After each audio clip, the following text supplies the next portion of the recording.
नमस्कार साथियों। आज उप प्रधानाचार्य कुलदीप जी के दुखद जीवन अंत की जो खबर सामने आई है, इससे मन बहुत दुखित और द्रवित है। मैं ईश्वर से प्रार्थना करती हूँ कि उनकी आत्मा को शांति मिले और उनके परिवार को इस असहनीय पीड़ा को सहन करने की हिम्मत और ताकत दे। साथियों, इस प्रकार की घटना क्या यह सवाल खड़ा नहीं करती कि शिक्षकों में संवाद का अभाव है। हम शिक्षक साथी हैं, हम बहुत खूबी से पहचान सकते हैं कि कौन सा शिक्षक, कौन सा बच्चा या परिवार में अवसाद की स्थिति में है, निराश है, दुखी है, मन की वेदना को साझा नहीं कर पा रहा है।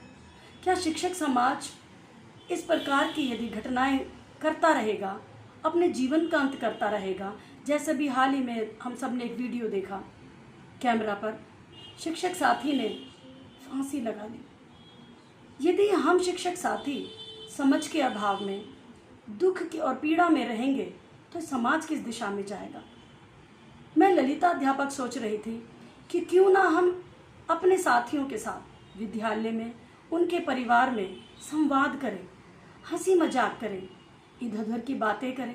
उनके मन को सुख और खुशी मिलनी चाहिए। एक समझ बनना चाहिए कि डिपार्टमेंट जो स्थितियों में चल रहा है, क्या वाकई में इतनी कठिन परिस्थितियां हैं कि जीवन का अंत कर दिया जाए। एक दूसरे के सहयोग से, साथ से क्या हम एक दूसरे को खुशी देकर जीवन दान नहीं दे सकते। हम तो कहते हैं कि हम राष्ट्र निर्माता हैं, लेकिन साथियों, आपस में ये कैसी स्थितियां पैदा हो रही हैं कि हम आत्महत्या करने को मजबूर हो रहे हैं, विद्यालयों में फांसी लगा रहे हैं। मुझे लगता है कहीं ना कहीं संवाद का अभाव है। हम अपने परिवार की स्थितियों को भी आपस में साझा नहीं कर पा रहे हैं।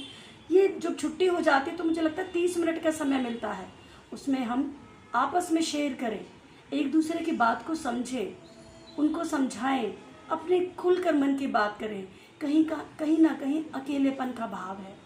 इस एकांत भाव का यदि कोई उपाय है तो हम शिक्षक साथी आपस में, एक दिल्ली का शिक्षा विभाग 60-70 हज़ार शिक्षक साथी आपस में मित्र बने, परिवार बने, खुशियां बांटें, एक दूसरे की सुने, समझे और जांच लें कि यदि कोई साथी अवसाद में जा रहा है तो उसके साथ अवश्य ही बैठ के ठिठोलियाँ करें, हंसी मजाक करें।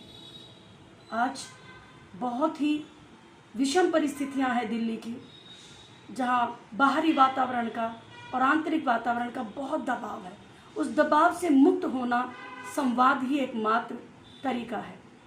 मैं उम्मीद करूंगी सभी शिक्षक साथियों से कि अपने विद्यालय को विद्यालय परिवार और मित्र बनाएं।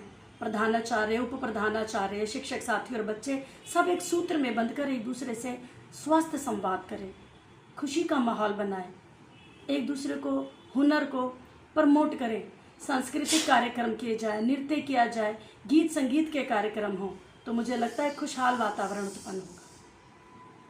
नमस्कार।